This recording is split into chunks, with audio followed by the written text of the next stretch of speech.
Apa perkataan Yesus yang paling mengerikan di dalam Alkitab? Pesan Yesus yang paling terkenal, khotbah di bukit, terfokus pada hati para pendengarnya. Dia menargetkan murid-muridnya sebagai audiens. Ketika Yesus mengakhiri khotbahnya di bukit, ia memberikan peringatan terakhir mengenai iman yang sejati. Yesus mengatakan bahwa akan ada nabi-nabi Kristen palsu yang menyamar sebagai individu yang tidak berbahaya.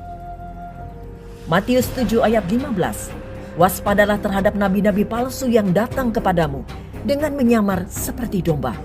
Tetapi sesungguhnya mereka adalah serigala yang buas.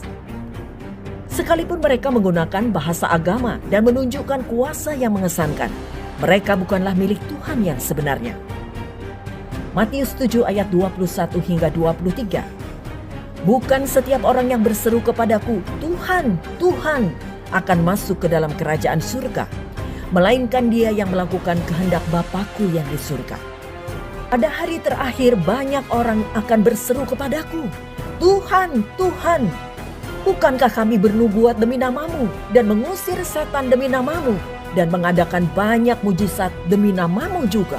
Pada waktu itulah aku akan berterus terang kepada mereka dan berkata, aku tidak pernah mengenal kamu, enyahlah daripadaku, kamu sekalian pembuat kejahatan. Itulah perkataan Yesus yang paling mengerikan yang akan ia lontarkan kepada mereka yang ia tolak pada hari penghakiman kelak. Aku tidak pernah mengenal kamu, artinya aku tidak mengenali kamu sebagai muridku, aku tidak mengakui kamu sebagai pengikutku. Kamu adalah orang asing bagiku. Yudas Iskariot akan menjadi contoh terbaik dari kehidupan Yesus. Selama 3 tahun, dia mengusir setan dan melakukan banyak mujizat bersama Yesus. Pada akhirnya, dia didorong oleh uang, bukan oleh kasih kepada Yesus. Kita mengetahui hal itu dari Yohanes 12 ayat 6. Dia disebut pencuri. Pada akhir waktu dia dikucilkan dari persekutuan bersama Yesus. Dalam perkataan Yesus pada hari penghakiman, kita melihat beberapa kebenaran penting. Seseorang diselamatkan bukan karena pernyataan lisannya bahwa ia mengikuti Yesus. Juga bukan karena demonstrasi wawasan atau kuasa rohani yang dimilikinya. Seseorang mungkin tampak seperti orang Kristen di mata orang lain, namun tetap menjadi pembuat kejahatan di mata Tuhan dan dijauhkan dari hadiratnya. Seperti itulah yang dikatakan Yesus di ayat 23. Hanya mereka yang melakukan kehendak Bapa dan dikenal oleh Tuhan yang akan masuk ke dalam kerajaan surga. Lalu, apa kehendak Bapa itu? Beberapa orang pernah datang kepada Yesus dan bertanya tentang apa yang Allah tuntut dari mereka. Apakah yang harus kami perbuat supaya kami mengerjakan pekerjaan yang dikehendaki Allah? Jawab Yesus kepada mereka, inilah pekerjaan yang dikehendaki Allah, yaitu hendaklah kamu percaya kepada Dia yang telah diutus Allah. Yohanes 6 ayat 28 hingga 29. Allah ingin kita beriman kepada anaknya. Inilah perintahnya itu, supaya kita percaya akan nama Yesus Kristus, anaknya, dan supaya kita saling mengasihi sesuai dengan perintah yang diberikan Kristus kepada kita. 1 Yohanes 3 ayat 23. Mereka yang dilahirkan kembali karena iman kepada Kristus akan menghasilkan perbuatan baik untuk kemuliaan Allah. Efesus 2 ayat 10. Jadi, yang penting bukanlah kita mengenal Tuhan sampai pada tingkat tertentu, tetapi Tuhan mengenal kita. Seperti yang Paulus jelaskan, barang siapa mengasihi Allah, ia dikenal oleh Allah. 1 Korintus 8 ayat 3. Tuhan menggembalakan kawanan dombanya seperti seorang gembala, dan dia mengenal siapa domba-dombanya. Yohanes 10 ayat 14. Akulah gembala yang baik, dan aku mengenal domba-dombaku dan domba-dombaku mengenal aku. Para pelaku kejahatan yang Yesus tidak kenal adalah orang-orang Kristen palsu dan guru-guru palsu. Mereka yang diusir dari hadirat Tuhan tidak akan mengambil bagian dalam kerajaan surga. Wahyu 22 ayat 15. Tetapi anjing-anjing dan tukang-tukang sihir, orang-orang sundal, orang-orang pembunuh, penyembah-penyembah berhala, dan setiap orang yang mencintai dusta dan yang melakukannya tinggal di luar.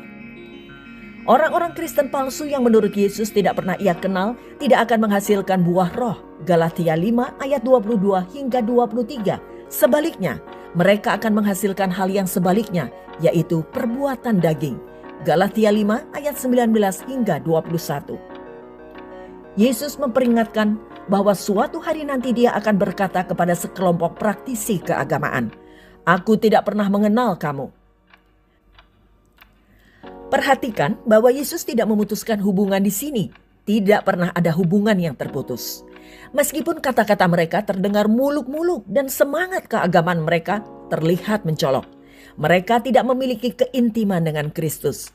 Kristus tidak berdiam di dalam hati mereka, Efesus 3 ayat 17, dan pikirannya pun tidak ada di dalam mereka, 1 Korintus 2 ayat 16.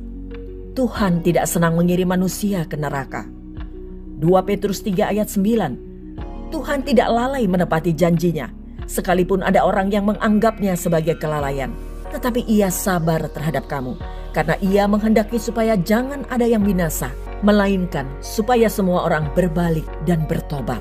Namun, mereka yang disuruh enyah dari hadapan Tuhan ini telah menolak tujuan dan rencana kekal Allah bagi hidup mereka. Mereka telah menolak terang Injil dan memilih kegelapan karena perbuatan mereka jahat. Yohanes 3 ayat 19. Dan inilah hukuman itu. Terang telah datang ke dalam dunia, tetapi manusia lebih menyukai kegelapan daripada terang, sebab perbuatan-perbuatan mereka jahat. Pada saat penghakiman, mereka mencoba membenarkan diri mereka sendiri sebagai orang yang layak masuk surga berdasarkan perbuatan mereka. Namun hal itu tidak berhasil. Meskipun mereka mengaku melakukan semua pekerjaan baik ini di dalam nama Kristus, mereka gagal melakukan satu-satunya pekerjaan Allah yang penting, yakni beriman kepada Dia yang diutus. Yohanes 6 ayat 29. Maka Tuhan Yesus Kristus, Hakim yang adil, akan menghukum mereka untuk terpisah selamanya dari Dia. Dalam Perjanjian Lama, kata mengenal ini sering digunakan secara bergantian dengan kata memilih. Misalnya dalam Amos 3 ayat 2, ketika Allah berkata kepada Israel, "Hanya kamu yang kukenal dari segala kaum di muka bumi." Itu artinya di antara segala kaum bangsa di muka bumi, Tuhan hanya memilih Israel. 1 Korintus 8 ayat 3. Tetapi orang yang mengasihi Allah, ia dikenal oleh Allah. Mengasihi Allah adalah bukti bahwa engkau dikenal oleh Allah, yaitu dipilih oleh Allah. 2 Timotius 2 ayat 19. Tetapi dasar yang diletakkan Allah itu teguh, dan materainya ialah Tuhan mengenal siapa kepunyaannya, dan setiap orang yang menyebut nama Tuhan hendaklah meninggalkan kejahatan. Jadi kedua tanda materai itu adalah Tuhan mengenal mereka atau Tuhan memilih mereka, dan mereka menjauhi kejahatan.